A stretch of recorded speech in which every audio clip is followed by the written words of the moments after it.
Subscribe कीजिए बादशाह entertainment channel को और दबाइए घंटी को ताकि कोई भी नोटिफिकेशन सबसे पहले आप तक पहुंचे।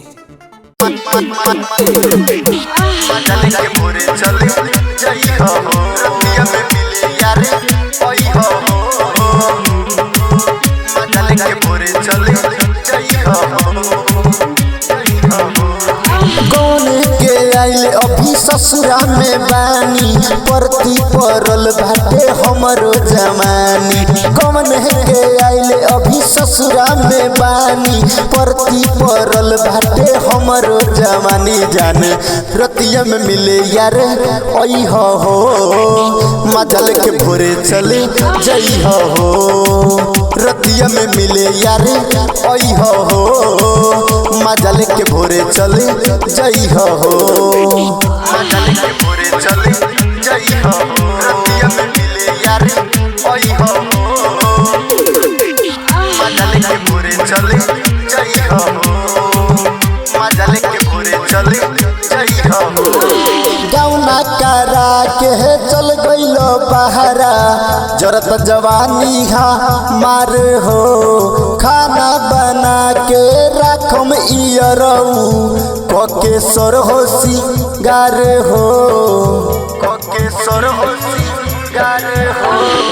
गौना करा के चल गइलो बहरा जरत जवानी मार हो खाना बना के राखम इयरऊ कोके सर हो सिंगार हो।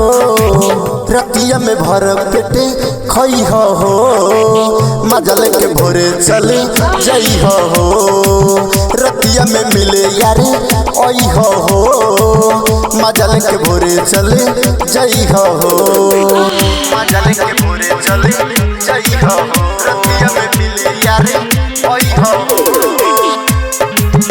मजल के भोरे चले जई हो मजल के भोरे चले जई हो। आशी कोयलम सोया बाड़े ना घरे मिली न ऐसन सुतार हो राइटर मौसम सुन इयरऊ कदम जवानी लीलाम हो कदम जवानी लीलाम हो। आशी कोयलम सोया बाड़े ना घरे मिली न ऐसन सुतार हो राइटर मौसम सुन इयरऊ कदम जवानी लीलाम हो।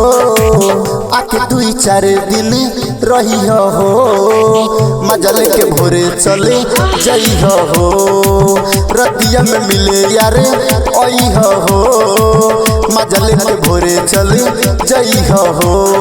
कौन के आइले अभी ससुरा में बानी परती परल बाटे हमरो जवानी। जाने रतिया में मिले यार ओई हो मजल के भोरे चले जई हो रतिया में मिले यार ओई हो मजल के भोरे चले जई हो।